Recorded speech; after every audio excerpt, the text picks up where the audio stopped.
எல்லாருக்கும் வணக்கங்க.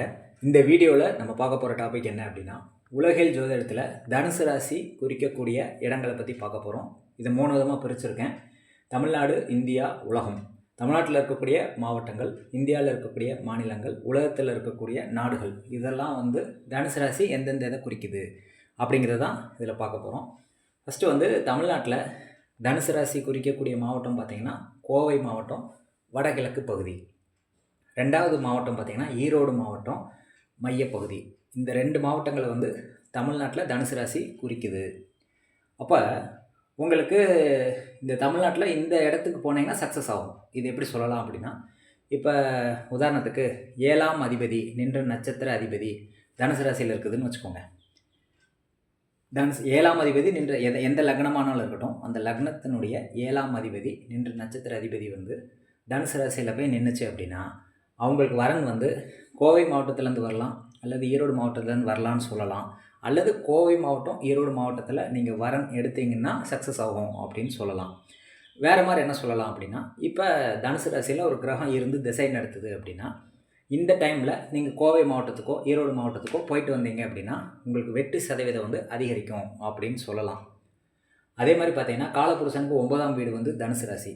அப்போ இது ஆன்மீக ஸ்தலங்களை குறிக்கிறது. அப்போ இந்த ஈரோடு மாவட்டத்திலே கோவை மாவட்டத்தில் இருக்கக்கூடிய ஆன்மீக ஸ்தலங்களுக்கு போயிட்டு வந்தீங்கன்னா சக்ஸஸ் ஆகும். அதில் என்ன கிரகம் இருக்கோ அது சார்ந்த கோயில்களுக்கு போனால் சக்ஸஸ் ஆகும். உதாரணத்துக்கு தனுசு ராசியில் சந்திரன் இருந்துச்சு அப்படின்னா கோவை மாவட்டத்தில் இருக்கக்கூடிய மாரியம்மன் கோயிலுக்கு போயிட்டு வரலாம். ராகு இருந்தது அப்படின்னா மாசாணி அம்மன் கோயிலுக்கு போயிட்டு வரலாம். இந்த மாதிரி அது சார்ந்த பகுதிகளில் என்ன மாதிரி கோயில்கள் இருக்குது, அந்த கிரகத்துக்கு ஏற்ற மாதிரி அந்த கோயிலுக்கு போய் வழிபாடு பண்ணும்போது உங்களுக்கு சிறப்பான வெற்றியை இது கொடுக்கும்.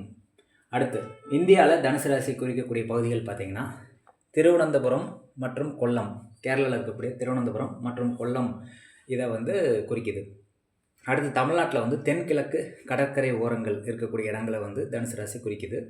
அடுத்து இலங்கையினுடைய தெற்கு பகுதி, அப்புறம் ஒரிசாவினுடைய மேற்கு பகுதி, அப்புறம் துங்கபத்ரா நதிக்கரை இருக்கக்கூடிய பகுதி, இதெல்லாம் தனுசு ராசியில் இந்தியாவில் இருக்கக்கூடிய பகுதிகளை குறிக்குது.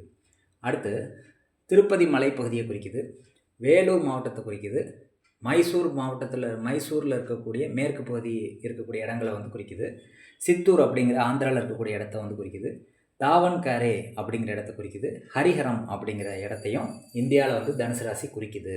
அப்போ இந்தியாவில் நீங்கள் எங்கே போகணும் அப்படின்னா இந்த குறிப்பிட்ட இடங்களுக்கு போகும்போது டூர் மாதிரி நீங்கள் போயிட்டு வரலாம். தனுசு ராசியில் ஒரு கிரகம் இருந்து திசை நடத்தும் போது இந்த மாதிரி இடங்களுக்கு டூர் மாதிரி போனீங்கனாலும் சக்ஸஸ் ஆகும். உலகத்தில் இருக்கக்கூடிய நாடுகள் பார்த்திங்கன்னா Saudi Arabia, Spain, Hungary, Madagascar, Australia போன்ற நாடுகளை தனுசு ராசி குறிக்குது. அதில் அரேபியா தேசங்களை மெயினாக குறிக்குது. உத்தரப்பிரதேசம் இந்தியாவில் குறிக்குது. ஃப்ரான்ஸினுடைய சில பகுதிகளை உலகத்தில் தனுசு ராசி குறிக்குது. அப்போ உங்களுக்கு 10ஆம் அதிபதி நின்ற நட்சத்திர அதிபதி தனுசு ராசியில் போய் நிற்குதுன்னு வச்சுக்கோங்களேன். நீங்கள் சவுதி அரேபியாவுக்கு வேலைக்கு போவீங்கன்னு சொல்லலாம், அல்லது போனால் உங்களுக்கு நல்ல முன்னேற்றம் கிடைக்கும் அப்படின்னு சொல்லலாம். அந்த மாதிரி சொல்கிறதுக்கு இந்த உலகியல் ஜோதிடம் பயன்படும்.